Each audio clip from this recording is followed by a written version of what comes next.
Hello, my most amazing artist. Today we are going to learn more about optical illusion art, or you could call it op art for short. Optical illusion art is a style of visual art that uses optical illusions. They are usually abstract, and a lot of the times they're in black and white, but they can be in color as well.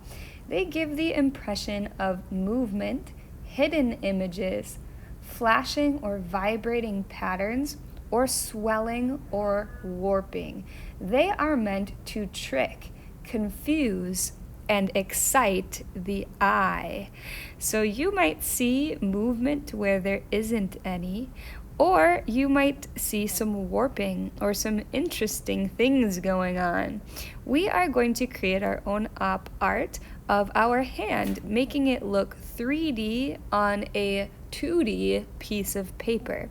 This is going to give the illusion of form. Form in art is giving something depth. So not only does it have length and width, but it also has depth or looks three-dimensional. So first I'm going to trace around my hand with my pencil. Now this doesn't have to be perfect because like I did here, you can always make some edits and make it look a little nicer and neater later on.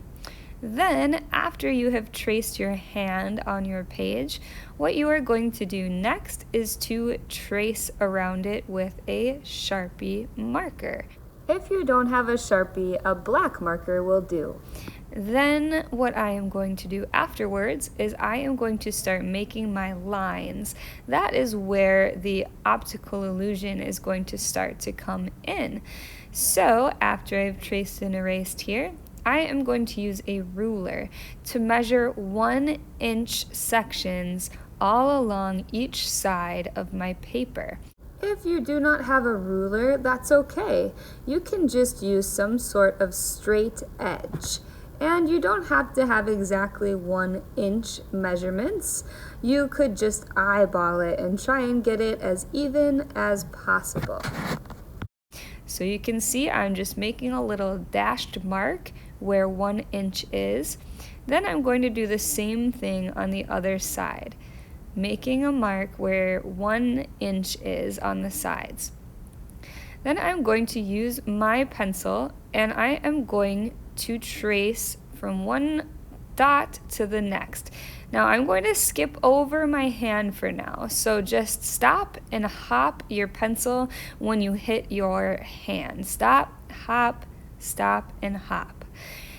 So after you do that across your whole paper, we are going to use some more curved lines on our hand. So the ones in the background are straight, then the ones on your hand will be curved. So each time where I stopped and hopped my pencil, I am going to add a curve on each of my fingers, my thumb, and across my hand. So you see how I'm still going from one side to the other, connecting the lines in the background, but using a curve this time instead. That way, it'll make your hand look like it is popping up off of your page. Then I'm going to go ahead and trace all of those pencil lines once I'm happy with them. So I'm going over. If you need to use a ruler for your background again, that's okay. Use those tools to your advantage. You see how then, since I use straight lines in the background and curved lines inside of my hand, it looks like it's popping up at you. Now is the time to start coloring your artwork in. So what we are going to use are colored pencils or crayons if you have them, and we are going to begin coloring our picture. We are going to use some value or light and dark of a color. So I'm going to further the illusion that my hand is 3D or popping up off of the paper, giving it form. and depth by going a little darker on the edges, and then it gets lighter in the center. We are going to be blending and shading using colored pencils if you have them, or crayons. Then your stripes in the background can just be a solid color. So those don't have to get lighter or darker. You just make those one solid color. The important part is that we try and make the color on our hand look 3D using light and dark. So again, starting darker and then getting lighter in the center. You'll go ahead and color each section. I chose to do a pattern when I was coloring, but you don't have to do that if you don't want.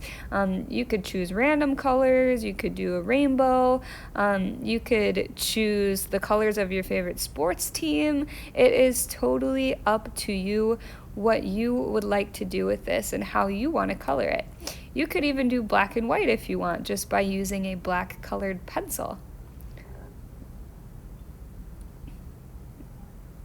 So I'm going ahead and I'm coloring in my fingers now.